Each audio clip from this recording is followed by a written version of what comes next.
রব্বুল আলামিন বলছেন, লাকাদ কানা লাকুম ফি রাসূলিল্লাহি উসওয়াতুন হাসানাতুন লিমান কানা ইয়ারজুল্লাহা ওয়াল ইয়াওমাল আখির ওয়া যাকারাল্লাহা কাসীরা।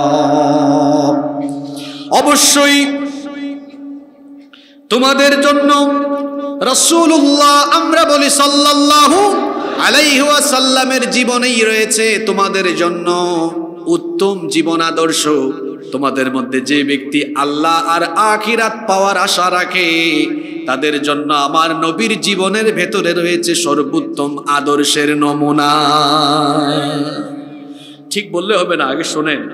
কোরআনের যে কোনো সূরা বা আয়াত নাজিলের একটা হিস্ট্রি থাকে, ব্যাকগ্রাউন্ড থাকে, যেটাকে আরবিতে বলা হয় সাবাবুন নুজুল বা শানে নজুল। এই আয়াত নাজিলের পিছনের একটা কাহিনী আছে, সেই কাহিনীটা আপনাদেরকে বলবো। কাহিনীটা শুনবেন তো? এই আয়াতটা নাজিল হচ্ছে খন্দকের যুদ্ধের সময়। এখানে বলা হয়েছে রাসূলুল্লাহ তোমাদের জন্য আদর্শ। আর কোন ক্ষেত্রে আদর্শ বলা হয়েছে এটা বলতে যাওয়ার, এটা বলার জন্য আমি একটু পিছন দিক থেকে আসতে হবে। সেই সময় পর্যন্ত কি আপনারা আমাকে ধৈর্য ধারণ করে সময় দিবেন? জোরে বলেন, সময় দিবেন? নবীজি 13 বছর থাকলেন মক্কায়। 13 বছর মক্কায় দাওয়াত দিলেন, কাফিররা নির্যাতন করলো, নিপীড়ন করলো। আল্লাহর নবী হিজরত করে আসলেন মক্কা থেকে মদিনায়। মদিনায় আসার পরে আল্লাহর নবী সেখানে আনসার, মুহাজির এবং তার পাশাপাশি মদিনায় থাকা মুশরিক আর ইহুদি গোত্রসমূহদেরকে সাথে নিয়ে একটি সন্ধি চুক্তি করলেন, একটি সনদ প্রণয়ন করলেন। সেটার নাম হলো মদিনার সনদ। এই সনদের ভিত্তিতে একটি রাষ্ট্রের গোড়াপত্তন হলো, যেই রাষ্ট্রের প্রধান হলেন মুহাম্মাদুর রাসূলুল্লাহ সাল্লাল্লাহু আলাইহি ওয়াসাল্লাম। তাহলে বোঝা গেল শুধু মসজিদে মাদ্রাসায় ওয়াজ মাহফিলে ইসলাম থাকলে চলবে না। রাসূলুল্লাহ রাষ্ট্র ক্ষমতায় ইসলামকে নিয়ে ইসলামের আলোকে একটি রাষ্ট্র পরিচালনা করেছেন, ঠিক কিনা? আর আমরা এখন কি করেছি? আমরা শুধু কোরআনকে মসজিদ মাদ্রাসা ওয়াজ মাহফিলে রেখে দিয়ে আমরা কি করলাম? আমাদের অর্থনীতি, রাজনীতি, রাষ্ট্র ব্যবস্থা পরিচালনায় কোরআনকে বাদ দিয়ে দিয়েছি। আমরা সেখানে নিজেদের বানানো আইন কানুন, রীতিনীতি এস্টাবলিশ করছি। নবী করিম সাল্লাল্লাহু আলাইহি ওয়াসাল্লাম যে কোরআন দিয়ে মসজিদে নববী পরিচালনা করেছেন, সেই কোরআন দিয়ে তিনি আবার মদিনার রাষ্ট্র পরিচালনা করেছেন। এটা রাসূলুল্লাহর ইসলাম। আর 1500 বছর পরে এসে নবীজির উম্মত নামধারী কিছু মানুষ দেখা যায়, তারা কোরআনে কারীমকে মসজিদে মাদ্রাসায় মানতে চায়, সমাজ আর রাষ্ট্রে আসতে পড়ে বলে ধর্ম আর রাজনীতি আলাদা। এই মানুষগুলো রাসূলুল্লাহর জীবনী এখনো পুঙ্খানুপুঙ্খ জানে না। এই সকল ঈমান আলীর ঈমান এখনো 100% পরিশুদ্ধ হয় না। আমার নবীর ইসলাম এটা সব জায়গায় ছিল। রাষ্ট্র ব্যবস্থায়ও আল্লাহর দ্বীন তিনি বাস্তবায়ন করেছেন। সুবহানাল্লাহ পড়েন। মদিনা রাষ্ট্রের প্রধান তিনি। ঘটনাটা শোনেন। বদর হলো, বদরে আল্লাহ মুসলমানদেরকে সাহায্য করলেন, বিজয় দিলেন। পরবর্তীতে উহুদ হলো। উহুদের যুদ্ধ অমীমাংসিত যুদ্ধ, কোনো পক্ষ বিজয়ী হয় নাই। মুসলমানরা এই যুদ্ধে বিপর্যস্ত হয়েছিল। উহুদে যখন মুসলমানরা বিজয়ী হতে পারলেন না, একটু গাফলতির কারণে, আল্লাহ নবী তীরন্দাজদেরকে বলেছিলেন তোমরা এখানে থেকে দায়িত্ব পালন করবা, কিন্তু দায়িত্ব পালনে গাফলতির কারণে একেবারে নিশ্চিত বিজয়ের দ্বার প্রান্তে যাওয়ার পরেও তারা এই যুদ্ধে বিপর্যস্ত হয়ে গিয়েছিলেন। কাফিররা মক্কায় ব্যাক করলো। কাফিররা বিজয়ী না হলেও মনে মনে খুশি যে মুসলমানরা তো বিজয়ী হইতে, মানে ড্র হয়ে গেছে। কি হয়ে গেছে? অন্যদিকে মদিনায় ঘাপটি মেরে থাকা মুনাফিক আর ইহুদিরা জ্বলে পুড়ে মরে যাচ্ছে যে মক্কা থেকে মুহাম্মাদুর রাসূলুল্লাহ সাল্লাল্লাহু আলাইহি ওয়াসাল্লাম মদিনায় এসে রাষ্ট্র কায়েম করে সেখানে তিনি রাষ্ট্র পরিচালনা করছেন। খুবই তারা ফুঁসে উঠল। মদিনায় বসবাসরত কয়েকটি ইহুদি গোত্রের মধ্যে একটি অন্যতম ইহুদি গোত্র ছিল বনু নাজির। বলেন তো কি বললাম?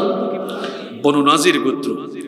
এরা দেখলো যে উহুদের যুদ্ধে মুসলমানরা একটু বিপর্যস্ত হয়েছে। তারা চিন্তা করলো এই হতাশাগ্রস্ত সময়ে আমরা এক কাজ করি, মুহাম্মদ, আমরা বলি সাল্লাল্লাহু আলাইহি ওয়াসাল্লামকে আমরা একটু খতম করে ফেলি। শুনতেছেন আপনারা? দেখি গোত্রের নাম বলেন তো। বনু এটা কোন গোত্র? ইহুদি। জোরে বলেন, কি গোত্র? ইহুদিরা কত খারাপ দেখেন। এই বনু নাজির গোত্র পরিকল্পনা করলো, যেহেতু উহুদের যুদ্ধে মুসলমানরা বিপর্যস্ত হয়েছে, আল্লাহর নবীর মধ্যে কিছুটা হতাশা আছে, তারা চিন্তা করলো এই সুযোগটাকে কাজে লাগানো দরকার। আল্লাহর নবীকে বৈঠকের নাম করে তারা দাওয়াত দিল। বৈঠকের নাম করে দাওয়াত দিয়ে তারা বৈঠক না করে পরিকল্পনা গ্রহণ করলো, যখন আল্লাহর নবী তাদের সাথে বৈঠক করতে আসবেন তখন তারা আল্লাহর নবীকে হত্যা করবে। নাউজুবিল্লাহ। তারা গোপনে এই ষড়যন্ত্র করেছিল, চক্রান্ত করেছিল, কিন্তু তাদের গোপন এই ষড়যন্ত্র আর চক্রান্তের কথা কেউ না জানলেও যিনি সকল খবর জানেন তিনি কি? সেই আল্লাহ সাইয়েদিনা জিবরিলের মারফতে আল্লাহর নবীর কাছে এই খবর ফাঁস করে দিলেন।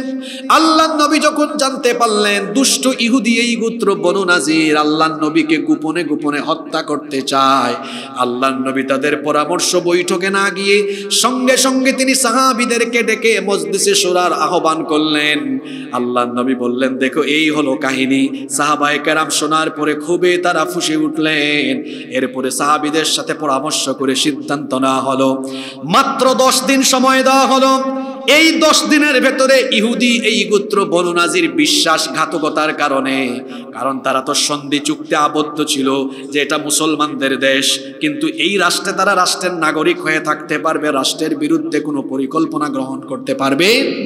যখন তারা রাষ্ট্রপ্রধান মুহাম্মাদুর রাসূলুল্লাহ সাল্লাল্লাহু আলাইহি ওয়াসাল্লামকে গোপনে হত্যার পরিকল্পনা করলো, আল্লাহর নবী তখন বললেন এদের সাথে আর সহাবস্থান সম্ভব নয়। সাহাবীদের সাথে পরামর্শ করে সিদ্ধান্ত নেওয়া হলো 10 দিনের ভেতরে তাদেরকে মদিনা ত্যাগ করতে হবে, অন্যত্র চলে যেতে হবে। যদি তারা মদিনা থেকে বহিষ্কৃত হয়ে অন্য কোথাও না যায় তাহলে 11 নম্বর দিনে তাদের বিরুদ্ধে যুদ্ধ পরিচালনা করা হবে। আল্লাহু আকবার।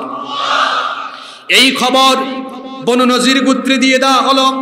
বনু নজিরের ইহুদিরা কিন্তু 1500 বছর আগে থেকে অস্ত্র শস্ত্রে টাকা পয়সায় সম্পদে অনেক দিক দিয়ে গিয়েছিল, কিন্তু এদের স্বভাব ছিল এরা একটু কাপুরুষ স্বভাবের, ভীরু স্বভাবের। বনু নজির গোত্রের লোকেরা যখন এই আলটিমেটাম শুনলো, ভয়ের চোটে তারা বলল ঠিক আছে আমরা 10 দিনের মধ্যে মদিনা ত্যাগ করব। কিন্তু এখানে সমস্যা দেখা দিল। আব্দুল্লাহ বিন উবাই নামের মুনাফিক, আব্দুল্লাহ বিন উবাই ইহুদি গোত্র এই বনু নাজিরের নেতাদের কাছে এসে বলল, আমার মতো আব্দুল্লাহ বিন উবাই থাকতে তোমাদের এত টেনশন কিসের? আমি থাকতে কে তোমাদেরকে মদিনা থেকে বের করে দিবে? আমার কাছে 2000 সৈন্য আছে, আমার 2000 সৈন্য দিয়ে আমি তোমাদেরকে সাপোর্ট দিব, সহযোগিতা করব। এই কথা শোনার পরে ইহুদিদের বুকের পাটা বেড়ে গেল। তারা মনে মনে চিন্তা করলো 2000 সৈন্য দিয়ে যদি এই মুনাফিক নেতা আব্দুল্লাহ বিন উবাই আমাদেরকে সাহায্য করে তাহলে আমাদেরকে মদিনা থেকে বের করে দেওয়া এত সহজ হবে? আমি কিন্তু বানিয়ে বলছি না, শুনেন। কোরআনে কারীমের 59 নম্বর সূরা সূরাতুল হাসরের 11 নম্বর আয়াত থেকে আল্লাহ বলছেন, আলাম তারা ইলাল্লাযীনা নাফাকু ইয়াকুলুনা লিইখওয়ানিহিমুল্লাযীনা কাফারু মিন আহলিল কিতাব লাইন উখরিজতুম লানাখরুজান্না মাআকুম ওয়ালা নুতিউ ফীকুম আহাদান আবাদা। আল্লাহ তাআলা বলছেন, ও নবী আপনি কি তাদের কথা জানেন না? মুনাফিকদের মধ্যে সেই সকল লোকদের কথা কি আপনি জানেন যারা তাদের আহলে কিতাব কাফির ভাইদেরকে বলেছিল যে লা ইন উখরিজতুম লানাখরুজান্না মাআকুম, তোমাদেরকে যদি মদিনা থেকে বহিষ্কার করে দেওয়া হয় আমরাও তোমাদের সাথে বহিষ্কৃত হব। ওয়ালা নুতিউ ফীকুম আহাদান আবাদা, তোমাদের ব্যাপারে আমরা কারো কথা শুনবো না, আনুগত্য করব না। ওয়া ইন কুতিলতুম লানানসুরান্নাকুম, যদি তোমাদেরকে হত্যা করা হয় আমরা তোমাদের সাহায্য করব, তোমাদের পক্ষে আমরা লড়ব। এই কথা বলেছিল মুনাফিকরা। তারা আরো বলেছিল আমরা তোমাদেরকে সাপোর্ট দিব, তোমাদের সাথে আমরা আছি। কিন্তু আল্লাহ বললেন, ওয়াল্লাহু ইয়াশহাদু ইন্নাহুম লাকাযিবুন। আল্লাহ বলছেন আর আল্লাহ সাক্ষ্য দিচ্ছেন মুনাফিকরা মিথ্যাবাদী। মুনাফিকরা যেটা বলে ওইটা তারা করে আল্লাহ যেটা বলেছেন তাই হয়েছে। মুনাফিকরা বলল, আমরা তোমাদেরকে সাহায্য করব, আমরা তোমাদের সাথেই আছি, আমরা তোমাদের সাথেই থাকব। ইহুদিদের বুকের পাটা বেড়ে গেল। ইহুদিরা মনে করলো আমাদেরকে আর কে ঠেকায়। তারা তাদের দুর্গ থেকে বের হলো না, তারা তাদের এলাকায় অবস্থান করলো। আল্লাহর নবীর আলটিমেটামকে তারা পাত্তাই দিল না। যখন আল্লাহর নবীর আলটিমেটামকে পাত্তা দেওয়া হলো না, আল্লাহর নবী তখন আব্দুল্লাহ ইবনে উম্মে মাকতুম রাদিয়াল্লাহু আনহুকে মদিনার শাসক, অস্থায়ী শাসক নিযুক্ত করে আল্লাহর নবী তখন আসাদুল্লাহিল গালিব সাইয়্যিদিনা শেরে খুদা আলী রাদিয়াল্লাহু আনহুর হাতে মুসলিম বাহিনীর যুদ্ধের পতাকা দিয়ে বললেন, চলো আমরা বনু নাজির গোত্রকে অবরুদ্ধ করব। আল্লাহর নবী নিজেও গেলেন, তাদেরকে অবরুদ্ধ করে ফেলা হলো। এই ভীরু কাপুরুষ ইহুদি গোত্র মুসলমানদের দলকে দেখা মাত্রই তারা তাদের দুর্গের প্রধান ফটক বন্ধ করে দিল। দুর্গের ভেতরে ঢুকার পরে তারা তীর এবং পাথর ছুটতে লাগলো। এরপরে আল্লাহর নবীও তাদেরকে মোকাবেলা করলেন। তারা মনে মনে ভেবেছিল আমাদের মুনাফিক ভাই আব্দুল্লাহ বিন উবাই আসবে, এজন্য তারা খুব আগ্রহ নিয়ে যুদ্ধে লড়াই চালিয়ে যাচ্ছিল। আল্লাহর নবী লক্ষ্য করে দেখলেন তাদের দুর্গের সামনে বিশাল খেজুরের বাগান আছে, এটা তাদের নিরাপত্তা বেষ্টনী আর রসদ সরবরাহের কাজে লাগাচ্ছে। আল্লাহর নবী বললেন, এক্ষুনি এদের খেজুরের বাগান তোমরা জ্বালিয়ে দাও। সাহাবায়ে কেরাম তাই করলেন। সাহাবায়ে কেরাম এই খেজুর বাগান জ্বালিয়ে দেওয়ার পরে তাদের কলিজা একটু কেঁপে উঠলো, মনোবল ভেঙে গেল। কয়েকদিন গেল, 4 দিন 5 দিন চলে গেল, কিন্তু আব্দুল্লাহ বিন উবাইয়ের কোনো খবর। কারণ মুনাফিকরা যেটা বলে সেটা তারা করে না, তারা শুধু লেলিয়ে দেয়, উস্কায়া দেয়। কিন্তু মুনাফিকদের কাজ হলো উস্কায়া দেওয়া, এর বেশি কিছু। তারা বলবে অনেক কিছু করে ফেলবো, কিন্তু আসলে কাজের কাজ কিচ্ছু তারা করতে পারে। বলে বেশি কিন্তু কামের বেলায় নাই। এই ইহুদিরা যখন দেখলো তাদের কেউ আসতেছে না, কেউ তাদেরকে সাহায্য করতেছে না, কেউ যখন আসতেছে না দেখলো, অবশেষে তারা অস্ত্র সমর্পণ করলো। তারা বলল আমরা আত্মসমর্পণ করলাম। আল্লাহর নবী বললেন, ঠিক আছে তোমাদের অস্ত্র জমা দাও। অস্ত্র জমা দিয়ে তোমাদের বাড়ি ঘরে যা আছে চাইলে সেই সম্পদ নিয়ে তোমরা চলে যেতে পারো। ইহুদি এই গোত্র, বনু নাজির গোত্র অস্ত্র জমা দিয়ে, অস্ত্র সমর্পণ করে এরা কি করলো, তাদের বাড়ির দরজার যে পাল্লা, চৌকাঠ, দরজা জানালা, আসবাবপত্র, ফার্নিচার যা আছে এগুলো খুলে বাড়ির মালামাল নিয়ে তারা মদিনা থেকে বের হয়ে গেল। ইহুদিদের বিরাট একটা অংশ মদিনা থেকে বহিষ্কার হয়ে খায়বারে গেল, আর কিছু মানুষ সিরিয়ায় চলে গেল। তাহলে বনু নাজির গোত্রকে বিশ্বাসঘাতকতার কারণে মদিনা থেকে বের করে দিয়েছেন মুহাম্মদ সাল্লাল্লাহু। এই পয়েন্ট একটু পরে কাজে লাগবে। বিশ্বাসঘাতককে নবীজি থাকতে দেন, এই পয়েন্টটা মনে থাকবে তো? আচ্ছা, তাহলে বনু নাজির নবীজিকে হত্যা করতে চেয়েছিল। আল্লাহর নবী সাহাবীদের সাথে পরামর্শ করে এদেরকে মদিনা থেকে কি করলেন? আউট, বের হও। মদিনা থেকে গেল কোথায়? খায়বারে। বলেন গেল কোথায়? এটা তো একটা কিচ্ছা ঘটনা, মনে রাখতে হবে আপনাদের। মদিনা থেকে গেল কোথায়? যাওয়ার পরে তাদের অন্তর্দহন, কলিজার জ্বালাপুড়া কি আছে না বন্ধ হয়ে গেছে? 7 মাস হয়েছে। কয় মাস?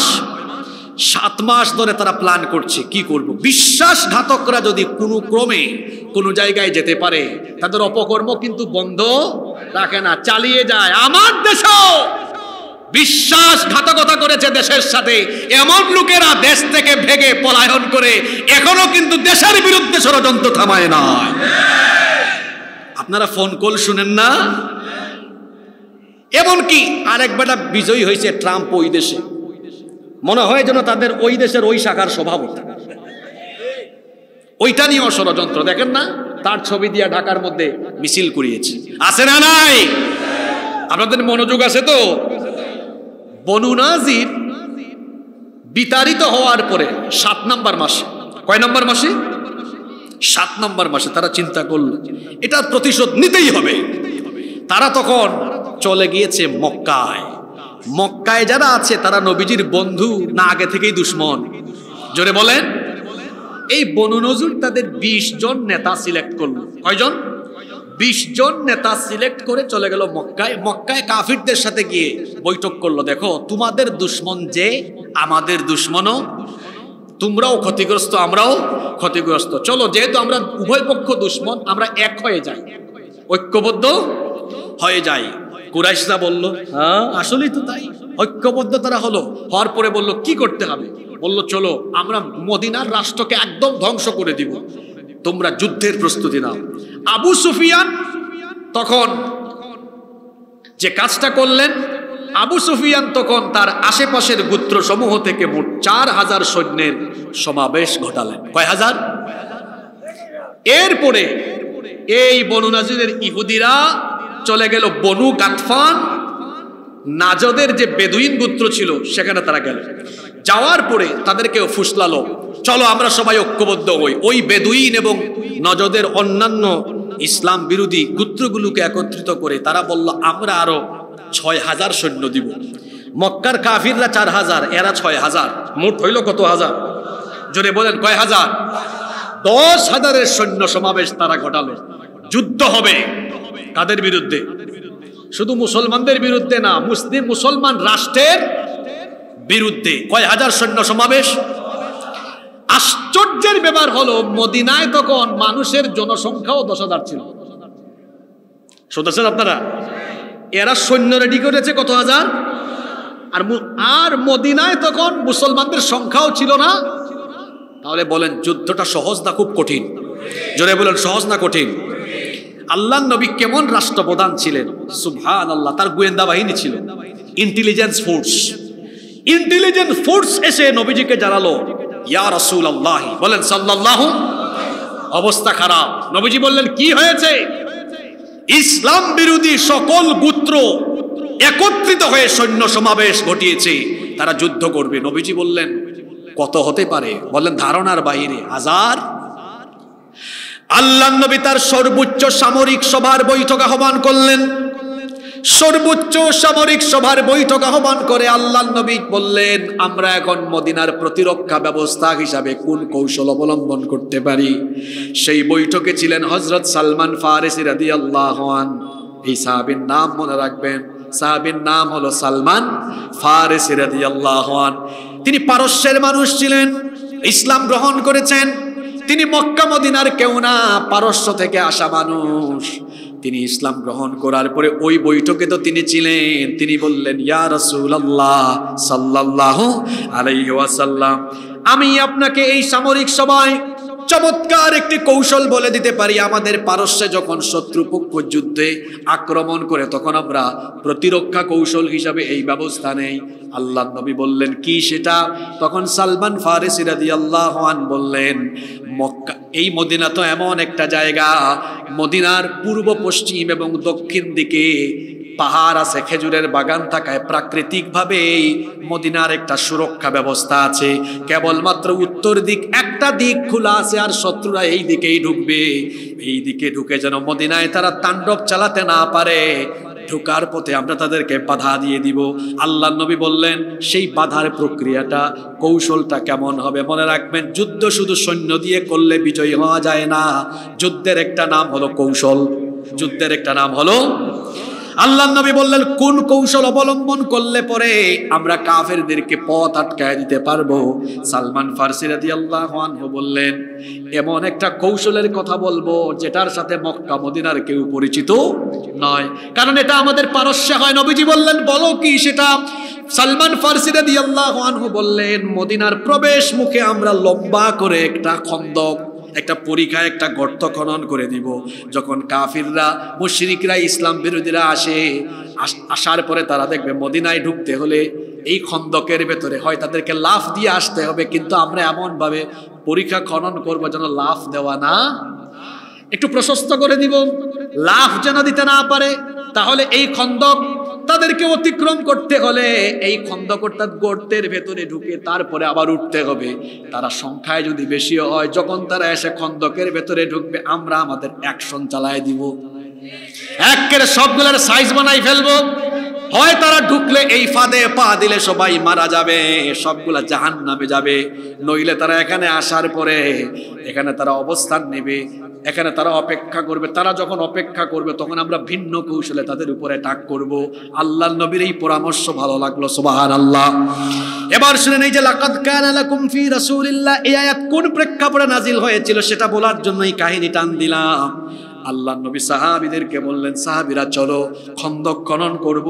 মাপ দেওয়া হলো যে 5000 হাত লম্বা একটা খন্দক খনন করা হবে। আল্লাহু আকবার! কত হাজার হাত? প্রস্থ হবে 9 হাত, গভীরতা হবে 7 থেকে 10 হাত। কিন্তু সাহাবীদের সংখ্যা তো অনেক কম। আল্লাহর নবী 10 জন করে গ্রুপ ভাগ করে দিলেন। জোরে বলেন কতজন? 10 জন 10 জন 10 জন 10 জন করে গ্রুপ ভাগ করে দিলেন। আর কেমন রাষ্ট্রপ্রধান, কেমন কমান্ডার, কেমন নেতা তিনি ছিলেন! হুকুম করে বসে থাকেন নাই, বললেন কুদাল হাতে নাও, খন্তি হাতে নাও, ঝাঁপিয়ে পড়ো, সময় বেশি নাই, খন্দক খনন করতে হবে। কেমন নেতা ছিলেন! কর্মীদেরকে আদেশ দিয়ে তিনি বসে থাকেন নাই। নবীজি নিজে বললেন, আমিও কুদাল হাতে নিলাম, খন্তি হাতে নিলাম। আল্লাহর নবী নিজের হাতেই মাটি খনন করলেন। মদিনার সেই মাটিগুলো ছিল অত্যন্ত শক্ত, পাথুরে মাটি। মাটি খনন করলেই কিছুক্ষণ পর পর কি পাওয়া যায়? পাথর পাওয়া যায়। আল্লাহর নবী খন্দক খননে নিজে অংশগ্রহণ করলেন। সাহাবীরা এসে বললেন, ওগো আল্লাহর নবী, আপনি কেন এত কষ্ট করছেন? আপনি চলে যান, আমরা এটা করব। নবীজি বললেন, না, এমনটা হতে পারে না। আমি যেটা বলি সেটা আমি আগে করি, আমি আগে আমল করে তারপর তোমাদেরকে দেখাই দিই। আমিও এই কাজে শামিল হব। সুবহানাল্লাহ। আর আমার দেশে অনেক নেতা নামের খেতা আছে, দেখবেন হুকুম করে কর্মীদেরকে বিপদে ফেলায়া দেয়। নেতা আছে এসি রুমে, আছে না নাই? আল্লাহর নবীর নেতৃত্ব কেমন ছিল? বললেন, আমার হাতে কুদাল দাও, আমার হাতে খন্তি দাও। মাটি খননের কাজে লেগে গেলেন। নিজে মাটি বহন করলেন। মাটি খননের সময় তার দাড়ি মুবারকে, চুল মুবারকে মাটি লাগে। কিছু কিছু সাহাবী এসে বললেন, নবী গো, আপনার কষ্ট দেখে আমাদের কষ্ট হয়। আল্লাহর নবী বললেন, অসুবিধা নাই, এই যুদ্ধ শুধু তোমাদের বিরুদ্ধে নয়, এটা আমি মুহাম্মাদুর রাসূলুল্লাহ সাল্লাল্লাহু আলাইহি সাল্লামের বিরুদ্ধে। আমিও কাজ করি, তোমরাও কাজ করো। একটানা পরিশ্রম চলছে, বিরামহীন ভাবে কাজ চলছে। সাহাবীরা তারা দৈনন্দিন কাজ করতে পারছেন না, টাকা কামাই করতে পারছেন না, খাবারের অভাব দেখা দিয়ে দিল। কিছু সংখ্যক জব ছিল, সামান্য কিছু রুটি ছিল, ভাগ করে খেতেন। কেউ উপবাস থাকতেন। উপবাসে থেকে খন্দক খননের কাজ তারা আরম্ভ করলেন। একটা সময় দেখা গেল খাবার নাই, পেটে যেন ক্ষুধা না লাগে, কষ্ট যেন না হয়। অনেক সাহাবীরা পেটের মধ্যে পাথর বাঁধলেন, পেটের মধ্যে পাথর বেঁধে খন্দক খননের কাজ আরম্ভ করলেন।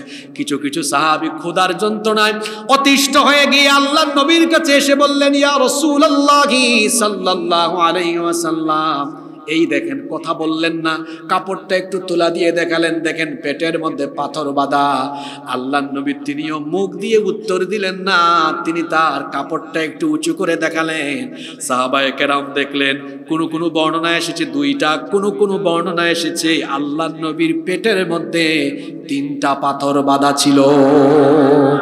সাহাবীদের আছে কয়টা? সাহাবীদের, নবীজির আছে 2 বা 3টা। সাহাবায়ে কেরাম আর কি বলবেন, কি আর বলবেন?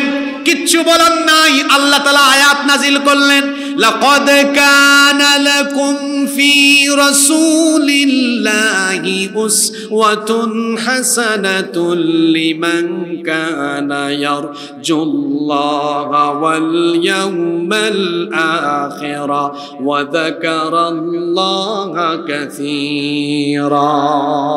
তোমাদের জন্য উত্তম আদর্শ নবীজি, দেখো তোমাদের আদর্শ তিনি কেমন। যুদ্ধের ডাক এসেছে, তিনি চাইলে নিজের জান বাঁচানোর জন্য পালিয়ে যেতে পারতেন। পালিয়ে যায় না?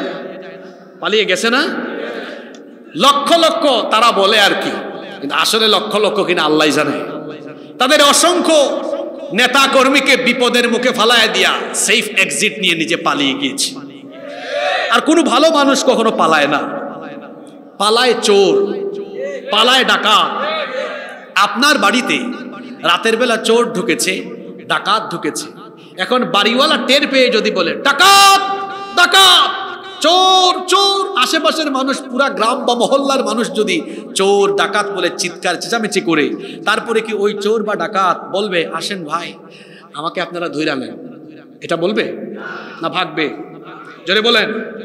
চোর ডাকাত ধরা পড়লে যেমন সে তখন গৃহস্থ বা এলাকার মানুষের ভয়ে পালিয়ে যায়, ঠিক তেমনি ভাবে এই দেশের সম্পদ যারা উন্নয়নের নামে তলে তলে চুরি করেছে, ডাকাতি করেছে, জনগণ যখন টের পেয়ে ঐক্যবদ্ধভাবে ধরার চেষ্টা করেছে, তখন তারা তাদের মামু বাড়িতে পালিয়ে গিয়েছে।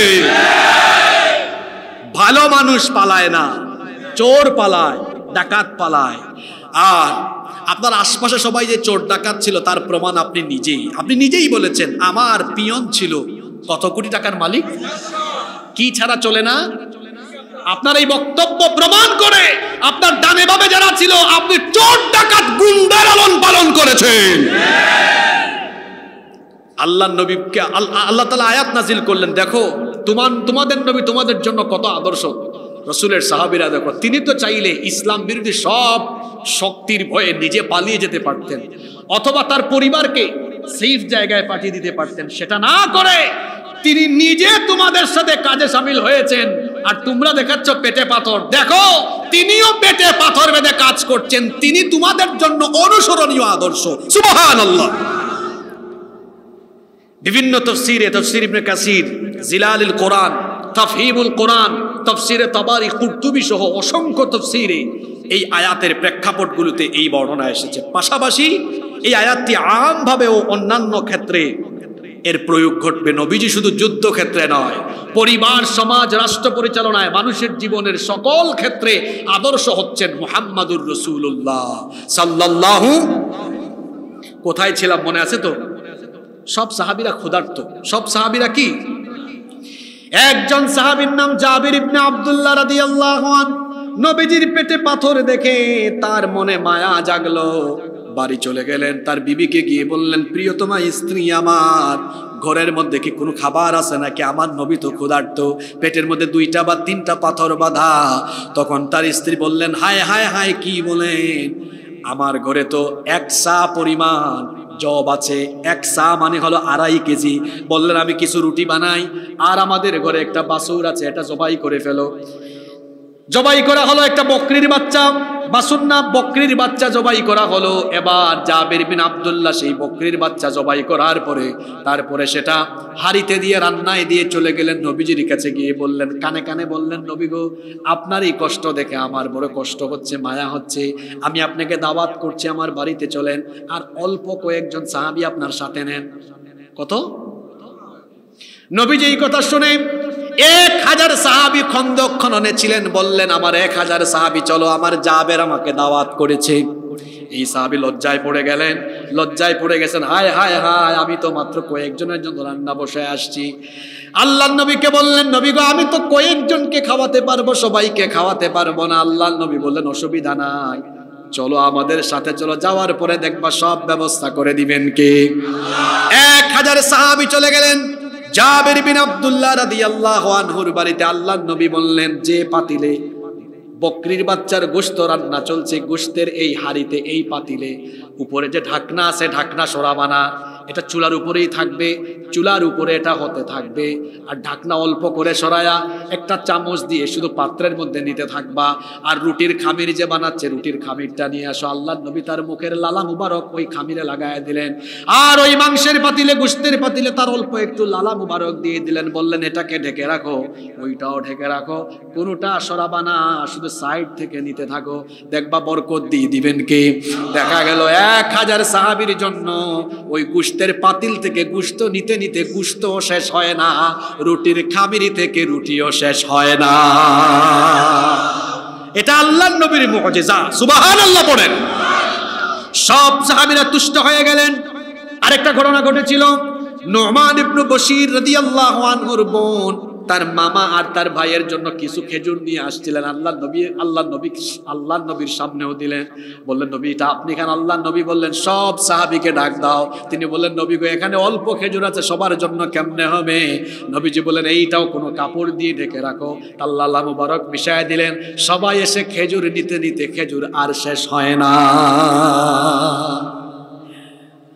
কষ্ট হচ্ছে আপনাদের? আমি কি ঘটনাটা চালিয়ে যাব? একদম 27 নম্বর আয়াত পর্যন্ত থাকবেন তো আমার সাথে? মাশাআল্লাহ, আল্লাহ কবুল করেন, বলেন আমিন। পরীক্ষা খনন চলছে। হঠাৎ করে একজন সাহাবী বারা ইবনু আজিব রাদিয়াল্লাহু আনহু, ওই যে তার 10 জন ভাগ করা ছিল না, 10 জন গ্রুপ, এরা একটা শক্ত পাথর পেয়েছেন। অনেক কষ্ট করে কুদাল দিয়ে, খন্তি দিয়ে এই পাথর ভাঙার চেষ্টা করছেন, কিন্তু তারা পারতেছেন না। আসলেন নবীজির কাছে, এটা খেয়াল করবেন, এখানে কিন্তু আয়াত আছে, এই ঘটনাকে কেন্দ্র করে আয়াত। আল্লাহ নবীর কাছে এসে বললেন, ইয়া রাসূলুল্লাহ, মহব্বতে সবাই বলি সাল্লাল্লাহু আলাইহি ওয়াসাল্লাম, বিশাল বড় একটা পাথর আমরা ভাঙতে পারি না, শরীরের শক্তি দিয়ে কুলাইতে পারি না। আল্লাহ নবী বললেন, কোথায় এটা দেখাও। আল্লাহ নবী কোদাল বা খন্তি হাতে নিয়ে বিসমিল্লাহ বলে প্রথম আঘাত যখন করলেন, পাথরের 3 ভাগের 1 ভাগ ভেঙে গেল। আল্লাহু আকবার। নবীজি তখন বললেন, সাহাবীরা, আল্লাহর কসম করে বলছি,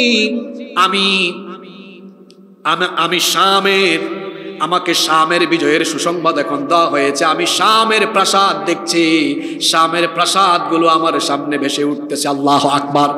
নবীজি বললেন, সাক্ষী থাকো, আমাকে শামের বিজয় দেওয়া হবে, শাম পর্যন্ত ইসলাম ছড়িয়ে যাবে, মদিনার ইসলাম মদিনায় থাকবে না, শামে পর্যন্ত ইসলামের পতাকা উড়বে। আল্লাহু আকবার। এরপরে নবীজি আবার আরেকটা আঘাত করলেন, দ্বিতীয় আঘাতে পাথরের আরেকটা অংশ ভেঙে গেল। আল্লাহ নবী বললেন, এই মুহূর্তে আল্লাহ আমাকে পারস্যের বিজয়ের সুসংবাদ দিয়ে দিয়েছেন। সুবহানাল্লাহ। আল্লাহ নবী আরেকটা আঘাত করলেন, তারপরে বললেন, আমাকে এই মুহূর্তে ইয়ামেন বিজয়ের সুসংবাদ দেওয়া হয়েছে। কয়টা কথা বললেন? রোম, সরি, শাম, শাম, পারস্য, ইয়ামেন, শাম, পারস্য, ইয়ামেন। সাহাবায়ে কেরাম খুব উৎফুল্ল হয়ে গেলেন, খুব খুশি হয়ে গেলেন। খন্দক খনন শেষ হয়ে গেল। শুনতেছেন তো আপনারা? খন্দক খনন শেষ হয়ে গেল। নবীজি এবার 3000-এর বাহিনী প্রস্তুত করলেন। কয় হাজার? ওইদিকে কাফিরদের সম্মিলিত জোট, ইহুদিদের সম্মিলিত জোট কত হাজার? সংখ্যা ইসলামপন্থীদের বেশি, মুসলমানদের বেশি, না ইসলাম বিরোধীদের বেশি? ইসলাম কোনোদিনও সংখ্যা দিয়ে বিজয়ী হয় নাই, বিজয়ী হয়েছে কার সাহায্যে? 3000-এর সৈন্য সমাবেশ ঘটালেন, আর মদিনার মহিলা এবং নারীদেরকে ফারে দুর্গতে পাঠিয়ে দিলেন। ফারে দুর্গতে তিনি বললেন, ওখানে তাদেরকে রাখো যেন তারা নিরাপত্তার ভেতরে থাকে। আল্লাহ নবী 3000-এর বাহিনী প্রস্তুত করলেন, তিনি নিজেই যুদ্ধে অবতীর্ণ হলেন। কেমন মহামানব তিনি, কেমন আদর্শ তিনি! তিনি শুধু মানুষকে নামাজ রোজা আর দিনের দাওয়াত দেন নাই, যেমন তিনি ছিলেন রাষ্ট্রপ্রধান, তেমন ছিলেন যুদ্ধের ময়দানে যোদ্ধা এবং কমান্ডার। আল্লাহু আকবার। 3000-এর বাহিনী প্রস্তুত করলেন, আর বললেন, এই খন্দকের এই পারে থাকো, কাফিররা আসার পরে যদি খন্দক অতিক্রম করার চেষ্টা করে তাহলে হামলা চালাবে। আবু সুফিয়ান তার 4000-এর মক্কি বাহিনী নিয়ে আসলো, বনু গাতফানার নজদের অন্যান্য বাহিনী আরো 6000 নিয়ে আসলো। 10,000-এর বাহিনী মদিনায় এসে ঢুকবে। আসার পরেই দেখে মদিনায় ঢোকার পরে আছে, জোরে বলেন, সবাই বলেন। আমি আগেই বলেছি, খন্দকের সাথে মক্কা মদিনার কেউ পরিচিত। তারা এসে কয়, দেখছো কারবা কি করে রাখছে এটা, হ্যাঁ? এখন আবু সুফিয়ান কয়, দেখ লাফ দিতে পারোস কিনা। একটা লাফ দেওয়ার চেষ্টা করে, কয় স্যার লাফ দিলেই তো এখন অবস্থা খারাপ। আরেকটা কয়, স্যার চলেন আমরা খন্দকের ভেতর ঢুকে পাস হয়। আবু সুফিয়ান বলে, তোরা মুহাম্মদকে চিনিস না, তার কৌশল আমরা জানি, নিশ্চিত ওই পারে তারা আছে, খন্দকের ভেতরে নামলে সাইজ করে দিবে। আল্লাহু আকবার বলেন। যুদ্ধ আগেই বলেছি একটা কৌশলের। খন্দকের এই পারে ইসলাম বিরোধী সম্মিলিত জোট 10,000-এর সৈন্য, তারা শিবির স্থাপন করলো, তাবু স্থাপন করলো। আর ওই পারে মুসলমানদের বাহিনী কত হাজার? আরো জোরে বলেন, কয় হাজার? এখন এরা এখানে অপেক্ষা করছে, কিন্তু যেতে পারে না। তারা একদিন চেষ্টা করলো, 4-5 দিন যাওয়ার পরে তারা চেষ্টা করলো, দেখি একটু খন্দকের ভেতরে নামি। যখনই তারা নামলো, শুরু হয়েছে মুসলমানদের অ্যাকশন। কোন রিওয়ায়াতে এসেছে 10 জন কাফেরকে খন্দকের ভেতরে মুসলমানরা জাহান্নামে পাঠিয়ে দিয়েছে। আল্লাহু আকবার। মুসলমানদের 6 জন শহীদ হয়েছেন। এইরকম করে কয়েকদিন যেতে লাগলো। এবার ইসলাম বিরোধী সম্মিলিত এই জোট তারা চিন্তায় পড়ে গেল, দুশ্চিন্তায় পড়ে গেল, কি করা যায়? আমরা যে খাবার, রসদপত্র, পানি নিয়ে এসেছি, এগুলো যদি ফুরিয়ে যায় তাহলে তো যুদ্ধের জন্য এসে আমাদের কোনো লাভ আর হইল। এবার তারা পরিকল্পনা করলো, তাহলে কি করা যায়? বনু নজির গোত্র, মনে আছে তো এই গোষ্ঠীর কথা? গিয়েছিল কোথায়? মদিনা থেকে খায়বারে। কোথায়? মাশাআল্লাহ, এই যে অ্যাক্টিভ শ্রোতা আছেন এখানে, মাশাআল্লাহ।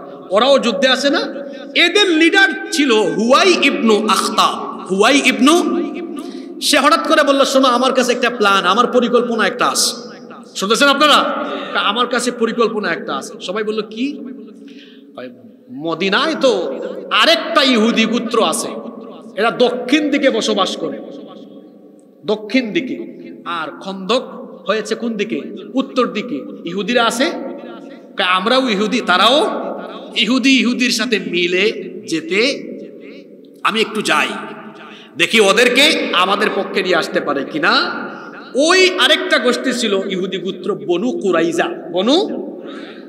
ওই বনু কুরাইজাও কিন্তু মদিনা সনদের চুক্তিতে আবদ্ধ। মদিনা সনদের চুক্তি কি? আমরা এই রাষ্ট্রে বসবাস করব, কিন্তু মুসলমানদের বিরুদ্ধে আমরা কোনো কাজ করব।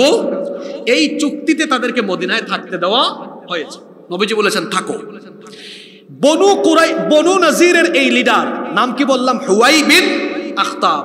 সে বনু কুরাইজার লিডার কাব বিন আসাদের কাছে গেল। কাব বিন আসাদ দেখেই চিনে ফেলছেন হুয়াই কিন্তু মানুষ খুব একটা সুবিধা কুমতলব নিয়ে এসেছে। সত্যি তাই। সে এসে বলল, দেখো আমাদেরকে মুহাম্মদ, আমরা বলি সাল্লাল্লাহু, মদিনা থেকে বের করে দিয়েছে। কোন দিন জানে তোমাদেরকেও বের করে দেয়। চলো তোমাদেরকে বের করে দেওয়ার আগে তোমরা আমাদের সাথে মিলে যাও। দেখো না আমরা 10,000-এর বাহিনী নিয়ে আসছি, কিন্তু কামটা কি করছে? ঢুকতে পারতেছি না সামনে। জোরে বলেন সামনে। তোমরা একটা কাজ করো। কি কাজ করবো? তোমরা তো দক্ষিণ দিছে, দক্ষিণ, এরা তো খন্দকের এই পারে, আমরা ওই পারে, আর তোমরা আসো ওদের পিছনে দক্ষিণ দিকে। পিছন দিক থেকে একটা হামলা চালাও, হামলা চালাইয়া মুসলমানদের এই বাহিনীকে খন্দকে ফালাও। পিছনে তোমরা, এই পারে আমরা, পাটা পুতাইলের মাঝখানে একদম শেষ করে দিই। কথা বুঝতেছেন? ইন্না লিল্লাহি ওয়া ইন্না ইলাইহি। কাব বিন আসাদ বলল, এটা কেমনে করব? যদি তোমাদের মতো আমরাও মদিনা থেকে বহিষ্কৃত হওয়া লাগে। হুয়াই বিন আখতাব বলল, ব্যাককল, বেকুব, তোদেরকে কেমনে বহিষ্কার করবে? আমরা তো পাটা পুতাইলের মাঝখানে ফালাইয়া এদেরকে কি করে দিব?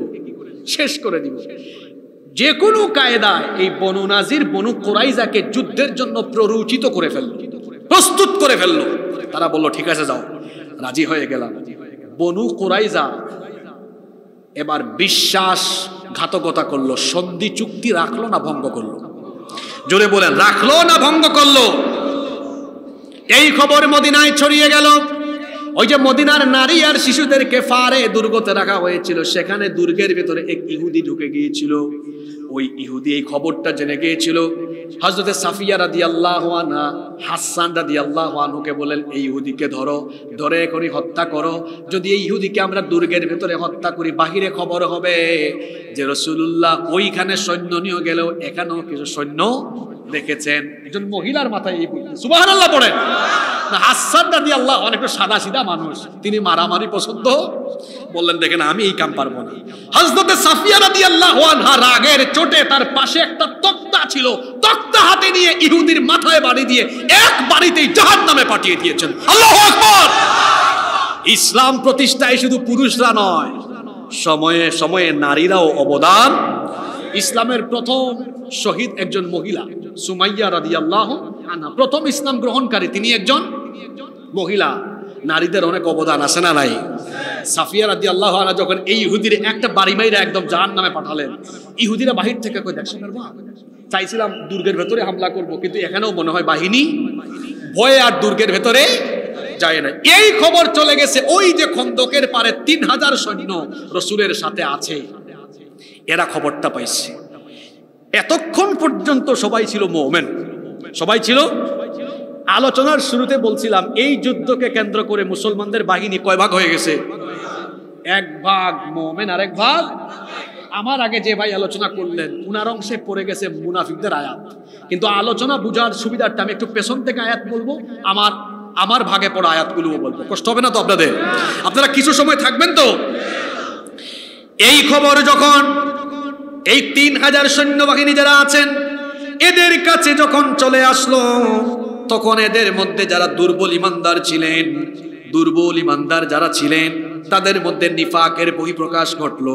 তারা তখন বলল, মুনাফিকরা তখন বলে উঠলো, আল্লাহ 10 নম্বর আয়াত থেকে বলছেন, ইদ জাউকুম মিন ফাওকিকুম ওয়া মিন আসফালা মিনকুম ওয়া ইদ যাগাতিল আবসার ওয়া বালাগাতিল কুলুবুল হানাজিরা ওয়া তাযুন্নুনা বিল্লাহি যুনুনা।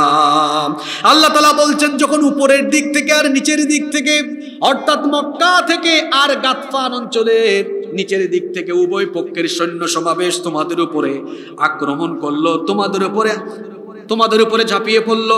ইদ যাগাতিল আবসার, তোমাদের চক্ষু বিস্ফোরিত হয়ে চক্ষু বাঁকা হয়ে যাওয়ার উপক্রম হয়ে গিয়েছিল ভয়ের চোটে। ওয়া বালাগাতিল কুলুবুল হানাজির, ভয়ের চোটে তোমাদের কলিজা গলা পর্যন্ত তখন চলে এসেছিল।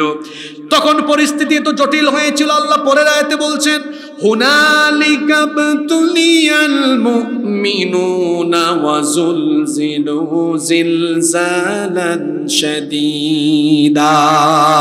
সেখানে মুমিনরা এক কঠিন পরীক্ষায় অবতীর্ণ হয়েছিল, তাদের অন্তর প্রকম্পিত হয়ে গিয়েছিল।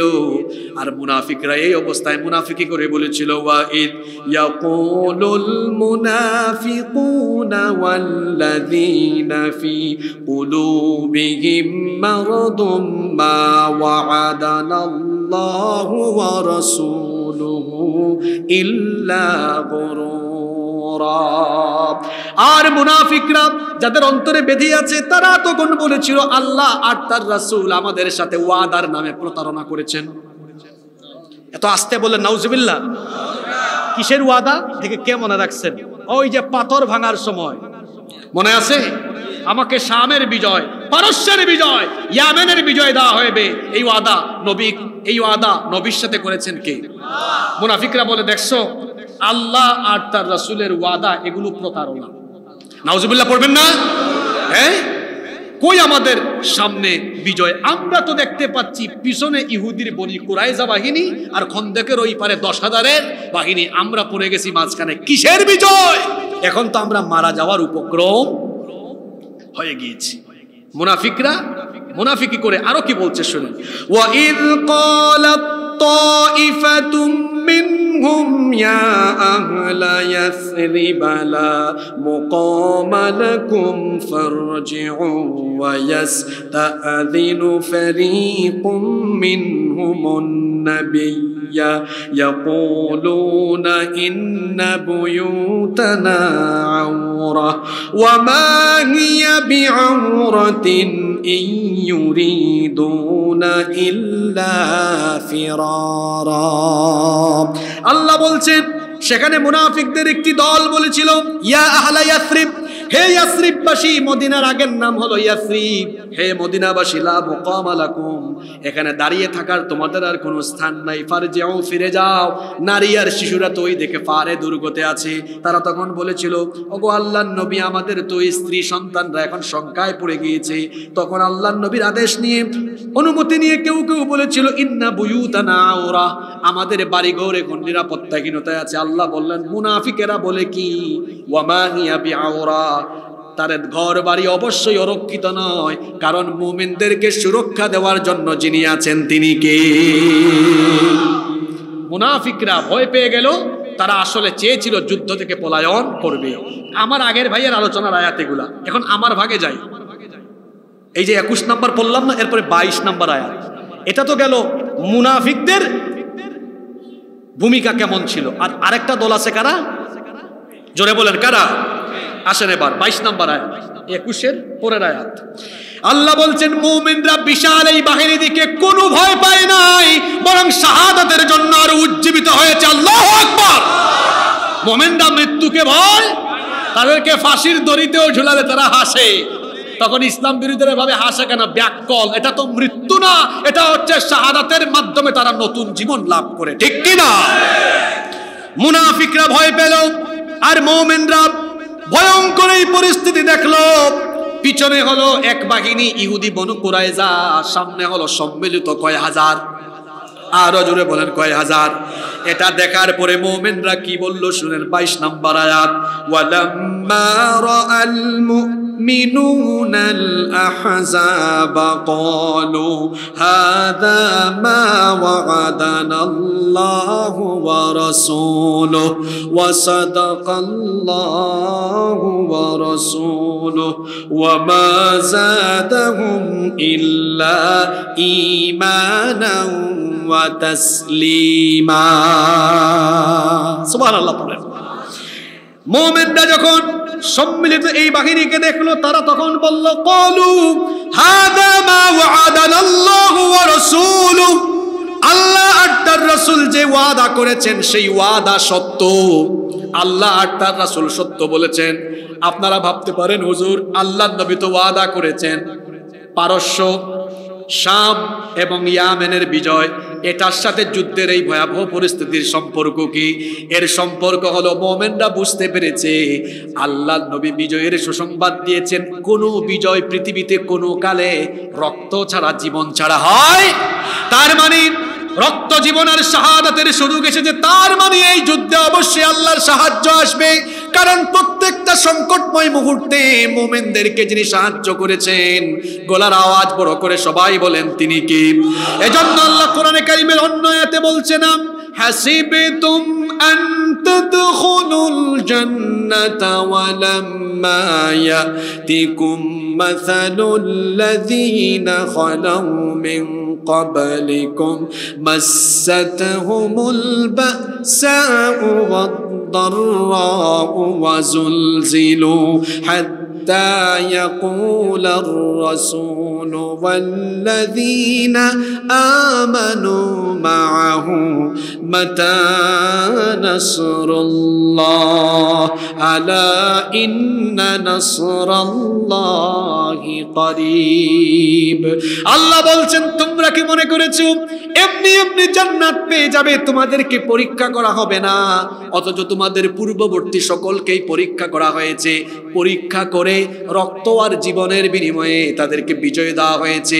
পরিস্থিতি এত জটিল হয়েছে যে রাসূল এবং তার সাথে থাকা সকল সঙ্গীরা তখন চিৎকার করে বলেছিলেন, মাতা নাসরুল্লাহ, আল্লাহ তাআলার প্রত্যাশিত সেই বিজয় মদত কখন আসবে? আল্লাহ তখন বলেছিলেন, ভীত হয় না, সামনে পিছনে ডানে বামে চতুর্দিকে বিপদ দেখে হতাশ হয় না। বিপদের এই মুহূর্তকে ঘুরিয়ে দিয়ে বিজয় জেনে দিতে পারেন তিনি কে? দেখেন মুসা নবীকে আল্লাহ কি করলেন। মুসা নবী তার বাহিনী নিয়ে, তার অনুসারীদেরকে নিয়ে, বনি ইসরাইলকে নিয়ে আল্লাহর হুকুমে রাতের অন্ধকারে মিশর থেকে বের হয়ে চলতে চলতে লোহিত সাগরে চলে গেলেন। এবার ফেরাউন আর তার দল রাতের বেলা খবর পেয়ে পেছন থেকে তারাও ধাওয়া আরম্ভ করলো। ধাওয়া করতে করতে দিনের বেলা তারা ধরে ফেললো। ধরার পরে এখন দেখা গেল বনি ইসরাইলের লোকদের সামনে হলো লোহিত সাগর, পেছনে কার বাহিনী? জোরে বলেন কার বাহিনী? সামনে গেলেও মরণ, পিছনে গেলেও বিপদ আছে না নাই? বনি ইসরাইল তখন বলল, মুসা কোথায় নিয়ে এসেছো? এত সামনে গেলেও মরণ, পিছনে গেলেও মরণ।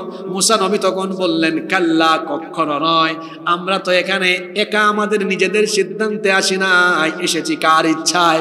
সুতরাং আমরা এখানে একা নয়, ইন্না মাইয়া রব্বি, নিশ্চয়ই আমাদের সাথে আমাদের রব আছেন, সায়াহদিন, কঠিন বিপদে আমাদেরকে পথ দেখায়া দিবেন কে? আল্লাহকে রাস্তা দেখান নাই? রাস্তা দেখান নাই? মুমিনরা বলে উঠেছিল খন্দকের যুদ্ধে, ওগো আল্লাহর নবী, মুনাফিকদের মতো আমরা ভীত হই নাই, সামনেও বাহিনী পিছনেও বাহিনী, আমরা ভয় পাই নাই, বরং আমরা সাক্ষ্য দিচ্ছি আপনার ওয়াদা সত্য। আমরা ওয়াদা করেছি আল্লাহর সাথে, আমাদের জানমাল আমাদের নয়, জানমাল দিব কাকে? আরো জোরে বলেন কাকে? এই যুদ্ধে 3000 সাহাবীর মধ্যে অনেকেই বদরে যুদ্ধ করতে পারেননি, উহুদে যুদ্ধ করতে পারেননি।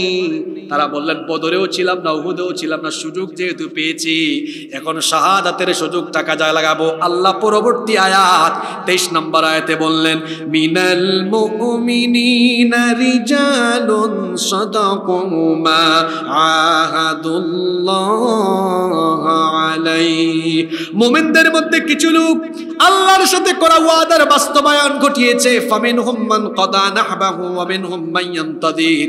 এদের মধ্যে কেউ কেউ তাদের দায়িত্ব পালন করে শাহাদাতের নজরানা পেশ করেছে, আল্লাহু আকবার। আর কেউ কেউ শহীদ হওয়ার জন্য সেই অপেক্ষায় লড়াই করে যাচ্ছে। আল্লাহ তাআলা বললেন ওয়া মা বাদদালু তাবদীলা, আল্লাহর সাথে তারা যে ওয়াদা করেছে এই ওয়াদার কোনো পরিবর্তন হবে। এবার আল্লাহ বলছেন, আল্লাহ ফাঁস করে দিচ্ছেন, কেন আমি আল্লাহ মুসলমানদেরকে সরাসরি বিজয় না দিয়ে, আচ্ছা বলেন তো আল্লাহ যদি চাইতেন মুসিবতে ফেলা ছাড়া আল্লাহ মুসলমানদেরকে বিজয় দিতে পারতেন কিনা? এবার আল্লাহ ফাঁস করে দিলেন, কেন আমি মুসিবতে ফেললাম? মুসিবতে ফেলার কারণ হলো আমি যেন একটু ছাটাই বাটাই করতে পারি। আল্লাহ পরের আয়াতে বললেন, আয়াত নাম্বার হলো 24, লিয়াজজিয়াল্লাহুস সাদিকিনা বিসিদকিহিম ওয়া ইউআযযিবাল মুনাফিকিনা ইন শাআ আও ইয়াতুবা আলাইহিম ইন্নাল্লাহা কানা গফুরার রহিমা। আল্লাহ বলছেন, কঠিন এই মুসিবত আমি এই কারণে দিয়েছি যাতে করে মুমিনদেরকে আলাদা করা যায়, মুনাফিকদেরকে আলাদা করা যায়।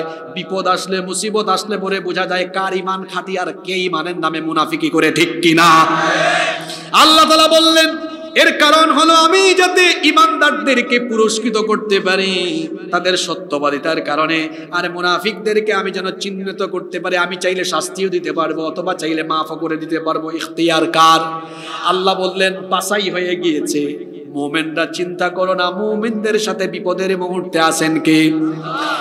আল্লাহর নবী কিছুটা চিন্তায় পড়ে গেলেন, এখন কি হবে? পিছনে বনু কুরাইজা, সামনে কত হাজার।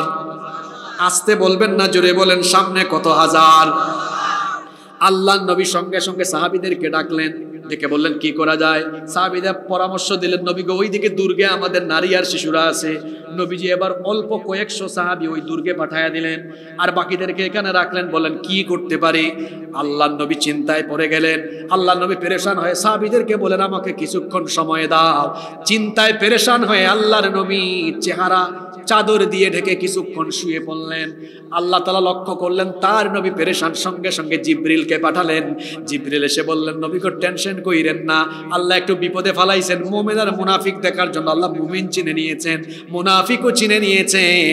এবার আল্লাহ আমাকে পাঠিয়েছেন আপনাকে যেন সুসংবাদ দেই, খন্দকের যুদ্ধে কাফিরদের উপরে আল্লাহ আপনাকে বিজয় দান করবে। আল্লাহর নবী সঙ্গে সঙ্গে মুখের উপর থেকে চাদর সরিয়ে সাহাবীদেরকে ডাকলেন, আল্লাহু আকবার। সাহাবীদেরকে ডেকে বললেন সাহাবীরা শুনো, আল্লাহ এই মুহূর্তে আমাকে জিবরিলের মারফতে বিজয়ের সুসংবাদ দিয়েছেন। আল্লাহর নবী তখন বললেন শোনো সাহাবীরা, আমরা এবার এই শত্রুপক্ষের মনোবল ভেঙে দেওয়ার জন্য একটা কাজ করতে পারি। তারা তো সম্মিলিত বাহিনী, তাদের মধ্যে যদি ফাটল ধরায় দিতে পারি এদের মনোবল এমনি ভেঙে যাবে, তারপরে আমরা হামলা চালাবো। আগেই বলেছি যুদ্ধের আর এক নাম হলো কৌশল। নবীজি বললেন 10,000-এর ভিতরে একটা ঝামেলা লাগায়া দিতে হবে। সাহাবীদেরকে বললেন কেমনে করা যায়? নবীজি বললেন দেখো আমরা চাইলে এক কাজ করতে পারি, এদের সাথে বনু গাতফান গোত্র যোগ দিয়েছে, এদের সাথে আছে সৈন্য 6,000। আমরা এদেরকে টার্গেট করি।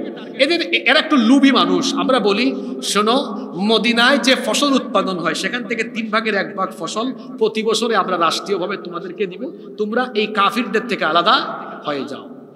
তখন সাআদ ইবনে মুআজ আর সাআদ ইবনে ওবাদা রাদিয়াল্লাহু আনহু এই দুইজন বললেন নবী আগে আপনি বলেন এটা কি আপনার ব্যক্তিগত সিদ্ধান্ত না আল্লাহর সিদ্ধান্ত? যদি আল্লাহর সিদ্ধান্ত হয় আমরা কিচ্ছু বলবো না, আর যদি বলেন না আপনি আমাদের কাছে পরামর্শ চাচ্ছেন, আমাদের পরামর্শ হলো আমরা যখন কাফির ছিলাম ইসলাম গ্রহণ করি নাই, তখনও এই গাতফান গোত্রের কেউ আমাদের থেকে, আপনি বলতেছেন 3 ভাগের 1 ভাগ দিবেন, একটা শস্য দানা আমাদের সামনে থেকে নিতে পারবেন। আল্লাহু আকবার পড়বেন না? আর এখন তো আমরা ইসলাম কবুল করে আমরা এখন আল্লাহ আর রাসূলের পক্ষে আসে, আমরা আরো শক্তিশালী, এত কুপায় শেষ করে ফেলি। কি বলেন আপনি? আমরা এদেরকে একটা শস্য দানাও দিব। আল্লাহু আকবার পড়েন। নবীজি বললেন ঠিক আছে, তাহলে এদের মনোবল ভাঙার জন্য কি করা যায়? ওই যে আল্লাহ একটু আগে বিজয়ের সুসংবাদ দিয়েছেন, দেখেন কামটা কি হইল। ঘটনাক্রমে বনু গাতফান গোত্রের এক লোক, তার নাম হলো নুআইম বিন মাসউদ, উনি আল্লাহ নবীর সামনে আসলেন। নবীজি বললেন, কি রে বনু গাতফানের এই লোক আসে কেন? এসে বলল, ইয়া রাসূলুল্লাহ, শত্রুতা নিয়ে আসি নাই, আমি অনেক আগেই গোপনে গোপনে ইসলাম কবুল করেছি, প্রকাশ করি নাই, আজ আপনার সামনে এসে প্রকাশ করতে এসেছি। সুবহানাল্লাহ কি বাড়ি গিয়ে বলবেন?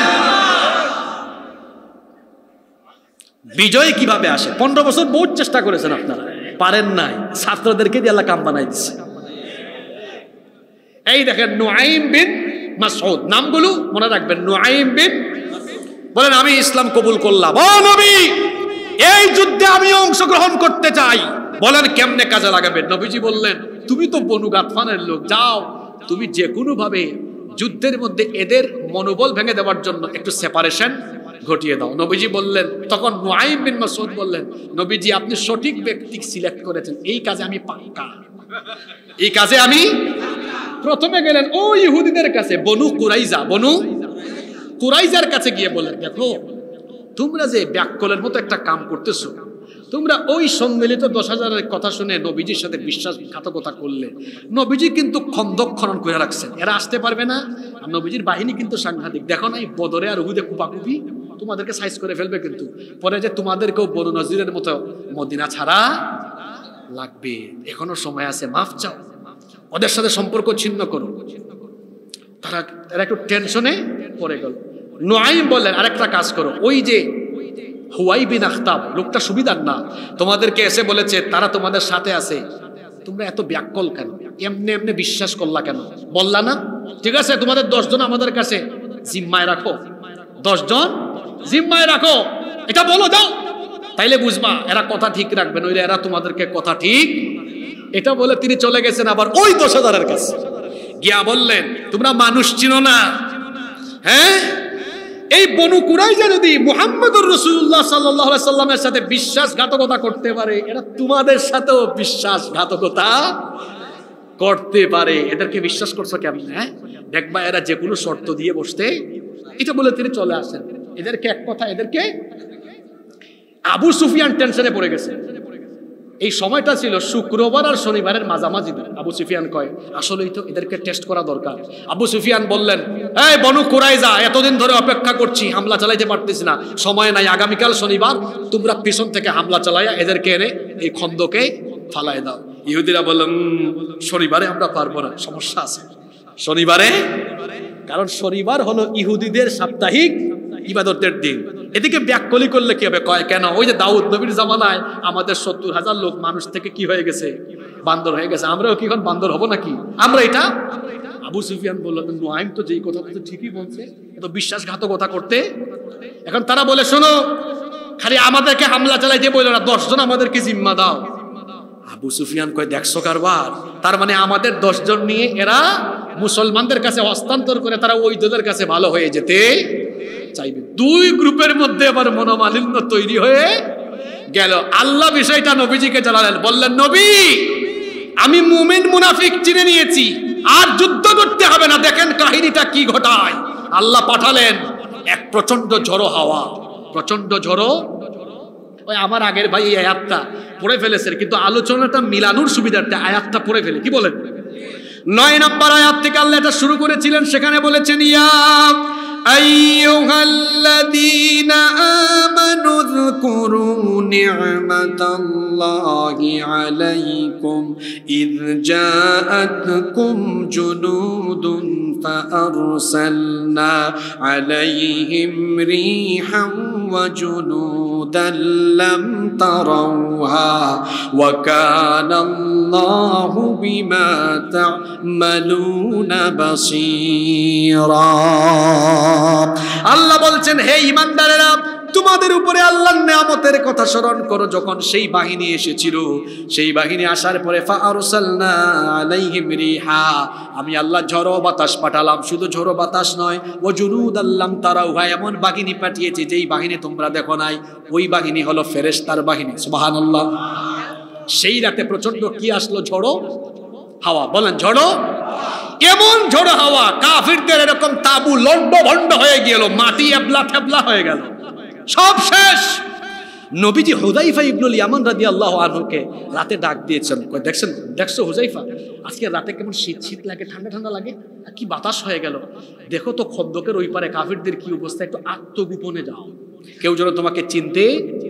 হুযাইফা ইবনুল ইয়ামান রাদিয়াল্লাহু আনহু রাতের বেলা গিয়া দেখলেন, হায় হায় হায়, কোনো তাবু, এমনকি একটা কাফিরও। তিনি বললেন, হায় হায়, 10,000 বাহিনী কই গেল? সঙ্গে সঙ্গে খুশির ঠেলায় নবীদের কাছে আসতেন, সে বললেন, নবী কেউ, সব এবলা থেবলা হয়ে গেছে, সব শেষ, কোনো তাবু নাই। নবীজি সকালবেলা সাহাবীদেরকে বললেন, চলো তো দেখে আছি আল্লাহ যে ওয়াদা দিয়েছিলেন ওয়াদা পূরণ হয়েছে কিনা। সাহাবীরা গিয়ে দেখলেন, আমাকে যে আয়াত দিলেন এর পরের আয়াতে আল্লাহ বলছেন, কি দেখলেন গিয়ে শুনে। পরের আয়াত 26 নম্বর আয়াত, আল্লাহ তাআলা বলছেন, এরপরে আমি আল্লাহ মুমিনদেরকে বিজয় দিলাম। মুমিনরা গিয়ে দেখলো কাফিরদের একটা তাবু নাই, কাফিরদের একটা শিবির নাই, তাবু নাই, সব লন্ডভন্ড হয়ে গিয়েছে। আল্লাহ তাআলা তাদের তাবু আর সকল শিবিরগুলোকে, তাবুকে আল্লাহ তাআলা শেষ করে দিয়েছেন। আর আল্লাহ ফেরেশতা পাঠায়া, ফেরেশতার তারা খাওয়ায়া খন্দক থেকে আল্লাহ কাফিরদেরকে বিদায় করেছেন। আল্লাহু আকবার বলেন, আল্লাহু আকবার। আল্লাহ বিজয় দিলেন, মুসলমানরা খন্দকে বিজয়ী হয়ে গেল। বিজয়ী হয়ে মুসলমানরা মদিনায় ফিরে আসলেন। শুনতেছেন তো আপনারা? আমার কথা কিন্তু শেষ নাই গো। বলছিলাম না যে আজকের পরিস্থিতির সাথে গিয়া মিলবে, বেশি না, আপনারা 10 মিনিট মনোযোগী থাকবেন তো মিলাই দিতে হবে না আলোচনাটা। আমাকে তো 21 থেকে 27 দিয়েতেন, 25 পর্যন্ত শেষ করলাম। বাকি 2 আয়াতে ওই কুখ্যাত গোষ্ঠী, বিশ্বাসঘাতক আরেক গ্রুপ আছে না, বনু কুরাইজা, এদের ব্যাপারে 26 আর 27 নম্বর আয়াত। নবীজি উম্মে সালামা রাদিয়াল্লাহু আনহার ঘরে, আমাদের মা নবীজির স্ত্রী উম্মু সালামা রাদিয়াল্লাহু আনহার ঘরে এসে যুদ্ধের পোশাক খুলতেছেন। কি করতেছেন? যুদ্ধের। এমন সময় চলে এসেছেন জিবরিল আলাইহিস সালাম, এসে বলতেছেন, ইয়া রাসূলুল্লাহ, আমরা বলি সাল্লাল্লাহু, আপনি আর আপনার সাহাবীরা যুদ্ধের পোশাক খুলে ফেলতেছে, হ্যাঁ, কিন্তু এখনো তো আল্লাহর ফেরেশতারা যুদ্ধের যে প্রস্তুতি নিয়েছিল প্রস্তুতি থামিয়ে দেয়। আল্লাহু আকবার। নবীজি জানতে চাইলেন কি করতে হবে? বলে, কি করতে হবে জানেন না? যারা বিশ্বাসঘাতকতা করেছে বনু কুরাইজার বিরুদ্ধে যুদ্ধ করতে হবে, হুকুম কার? নবীজি সঙ্গে সঙ্গে সাহাবীদের উদ্দেশ্যে বললেন, লা ইউসাল্লিয়ান্না আহাদুল আসর ইল্লা ফি বানি কুরাইজা, বনি কুরাইজার গোত্রে যাওয়ার আগ পর্যন্ত কোন সাহাবী যেন আসরের নামাজ না পড়ে। আল্লাহু আকবার। এটা দিয়ে বোঝাতে চাইলেন যত দ্রুত সম্ভব এদেরকে অ্যাটাক করতে। কিছু কিছু সাহাবী পথেই আসর আদায় করেছিলেন, আর বেশিরভাগ ওখানে গিয়ে আদায় করেছেন। ওখানে নবীজি গেলেন। যাওয়ার পরে আল্লাহর নবী এবার এদের দুর্গকে ঘেরাও করলেন, অবরুদ্ধ করলেন। অবরুদ্ধ করার পরে এরা প্রস্তাব পাঠালো, আবু লুবাবার সাথে আমাদের কিছু কথা আছে। আবু লুবাবা রাদিয়াল্লাহু আনহু, এত মানুষ থাকতে তারা এই লোককে সিলেক্ট করলো কেন? এই সাহাবীকে সিলেক্ট করেছে, তারা ভাবলো আবু লুবাবা রাদিয়াল্লাহু আনহুর খেজুর বাগান বনি কুরাইজার এলাকায় আছে। তিনি ভাবলেন, দেখি উনারে আইনা দুই পক্ষের মধ্যে মীমাংসা করা যায় কি। আবু লুবাবা এসে বললেন, কোনো মীমাংসা এখন আর চলবে, তোমরা অস্ত্র সমর্পণ করো। ভুলবশত তিনি এই হাতের আঙ্গুলগুলাকে গলার কাছে এনে ইশারা করেছিলেন, এরকম, তোমাদের মৃত্যুদণ্ড দেওয়া। এই কথাটা তিনি ফাঁস করে দিলেন রসুলের অনুমতি ছাড়া। তিনি বনু কুরাইজা থেকে বের হয়ে মসজিদে নববীতে এসে একটা খুঁটির সাথে নিজেই নিজেকে বেঁধে ফেললেন। সাহাবীরা জিজ্ঞেস করলেন, আপনি নিজেই নিজেকে বেঁধে ফেললেন কেন? বললেন, রসুলের অনুমতি ছাড়া আমি তো এই কথা ফাঁস করে দিয়েছি, আমি আল্লাহর তরফ থেকে ফয়সালা আসার আগ পর্যন্ত, রসুল মাফ করার আগ পর্যন্ত আমি বাঁধন খুলব না। সুবহানাল্লাহ। রসুল এটা জানলেন। রসুল বললেন, সে তো আমার কাছে আসলেই পারত, যেহেতু সে আমার কাছে আসে নাই, আল্লাহর ফয়সালার অপেক্ষা করছে। আল্লাহর ফয়সালা আসলে পরে তার ব্যাপারে সিদ্ধান্ত হবে। নবীজিও গেলেন বনু কুরাইজার এলাকায়। যাওয়ার পরে আউস গোত্রের লোকজন যারা মুসলমান ছিলেন তারা বলল, নবী, এই বনু কুরাইজার সাথে আমাদের আগের বন্ধুত্ব আছে, এর আগে আপনি বনু কাইনুকাকে, বনু নাজিরকে মদিনা থেকে বের করে দিয়েছেন, এদের বলে একটু রহম করে দেন। আল্লাহর নবী চিন্তা করলেন, এখানে তো মাঝখানে সমস্যা ঢুকে গেছে। তিনি এবার প্রজ্ঞা কৌশল ব্যবহার করলেন, বললেন, ঠিক আছে, বনু কুরাইজার ব্যাপারে আমি ফয়সালা করব না, আউস গোত্র ফয়সালা দিবে। আউস গোত্রের নেতা ছিলেন সাআদ বিন মুআজ। বললেন সাআদকে ডেকে আনো। ঘটনাক্রমে তিনি খন্দকের যুদ্ধে তার একটা রগ কেটে গিয়েছিল, আহত হয়েছিলেন। বললেন মদিনায় বাহন পাঠাও, তাকে আনা হলো। সাআদ রাদিয়াল্লাহু আনহু যখন এসেছেন, বনু কুরাইজা তারা ভাবলো মনে হয় রায়টা একটু হালকা করে হতে। তিনি কামটা কি করলেন, কিসের হালকা করে মারলেন? তিনি বললেন বনু কুরাইজার প্রত্যেক ইহুদি পুরুষকে হত্যা করা হবে, কারণ বিশ্বাসঘাতকতার কোনো ক্ষমা, আর সকল নারী শিশুদেরকে বন্দী করা। আল্লাহর নবী ফয়সালা শুনে বললেন সাআদ তুমি তো আসমানি ফয়সালা করে দিয়েছো, এটা আল্লাহর সিদ্ধান্ত ছিল। সুবহানাল্লাহ। এবার আসেন তো, আলোচনার শুরুতে বলেছিলাম আরেক গোত্র বনু নজির, এরাও বিশ্বাসঘাতক। বনু কুরাইজা এরাও কে কি ক্ষমা করা হয়েছে? জোরে বলেন ক্ষমা করা হয়েছে? উভয় গ্রুপকে ক্ষমা করা হয় নাই। আজকের আলোচনা থেকে আপনারা এই সিদ্ধান্ত নেন, উদারতা সব জায়গায় দেখালে হয় না। কেউ গালে দিয়েছে মাফ করা যায়, খুন করেছে মাফ করা যায়, কিন্তু বিশ্বাসঘাতকতার কোনো ক্ষমা হয় না।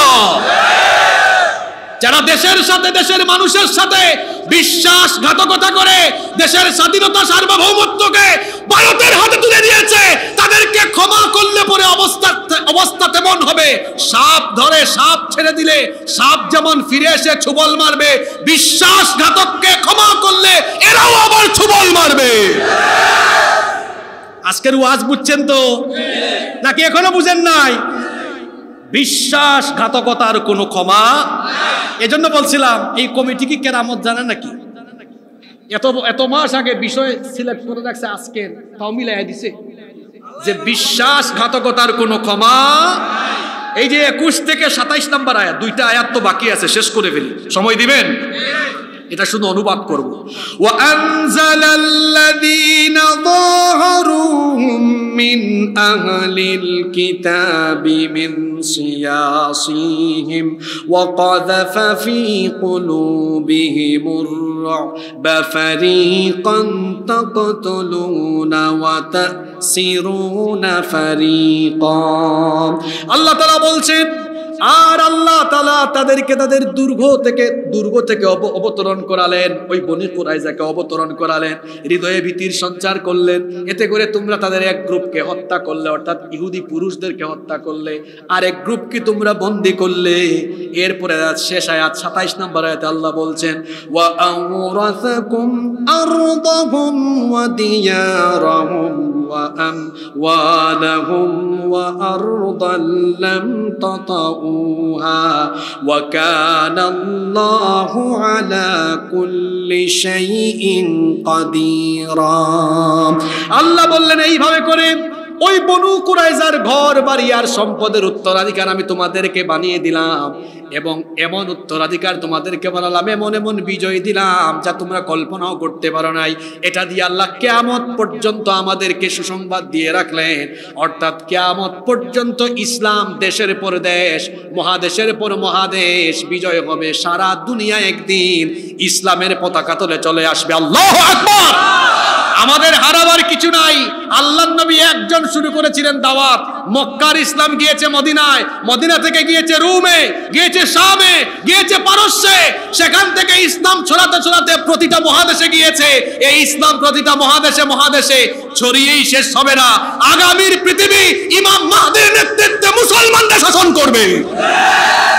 এমনকি বাংলাদেশেও ইসলাম বিজয়ের দ্বার প্রান্তে চলে এসেছে। দেশের মানুষ বুঝতে শুরু করেছে স্বাধীনতার পর থেকে 2024-54 বছর ধরে আমরা দেখেছি বহু সময় বহু দল বহু ব্যক্তি মানুষের ভাগ্যের উন্নয়নের কথা বলে যখনই ক্ষমতা পেয়েছে তার নিজের জুতা পাল্টিয়েছে, কাপড় পাল্টিয়েছে, মোবাইল পাল্টিয়েছে, বাড়ি পাল্টিয়েছে, নিজের চেহারা সুরত পাল্টিয়েছে, নিজের ভাগ্যের পরিবর্তন করেছে। মানুষের ভাগ্যের পরিবর্তন করে নয়, মানুষের ভাগ্যের পরিবর্তনের জন্য আগামীর বাংলাদেশকে আমরা কোরআনের বাংলাদেশ হিসেবে দেখতে চাই।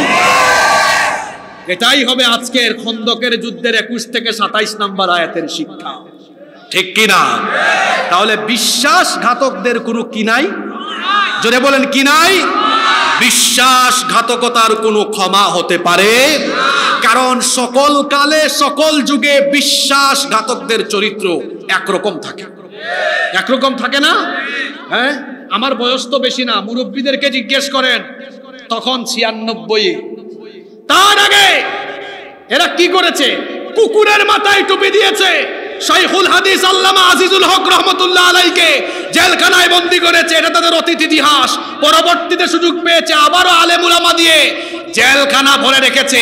সতর্ক থাকতে হবে এরা যেন আর কখনো ফিরে আসতে না পারে, কারণ বিশ্বাসঘাতকরা যুগে যুগে একই চরিত্রের হয়ে থাকে।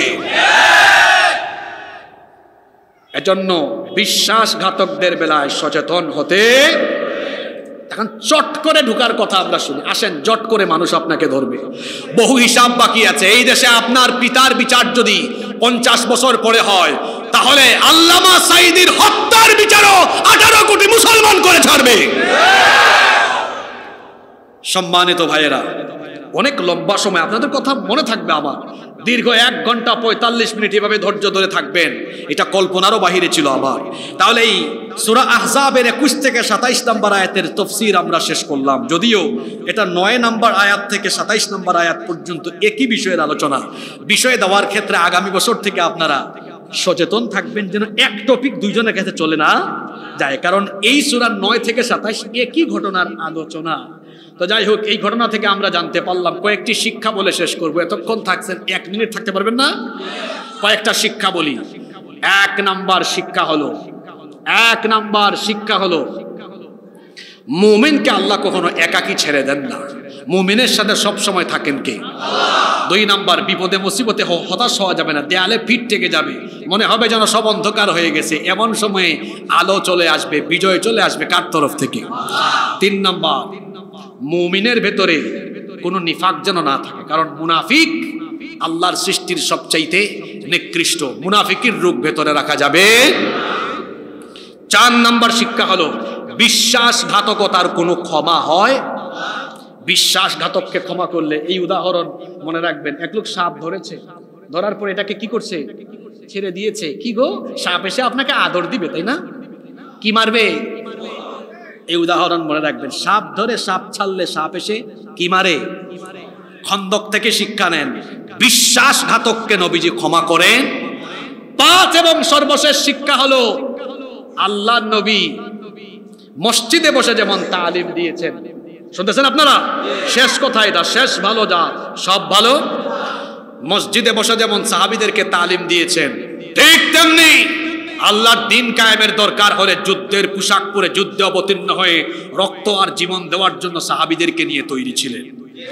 এই বাংলাদেশে যদি আল্লাহর কোরআন আর রাসূলুল্লাহর সুন্নাত বাস্তবায়নের জন্য রাসূলুল্লাহর উম্মতদেরকে রক্ত দেওয়া লাগে, জীবন দেওয়া লাগে, মুনাফিকের রূপকে পরিহার করে মুমিন হয়ে কারা কারা রক্ত আর জীবন দিতে প্রস্তুত থাকবেন? দুহাত তুলে দেখাও।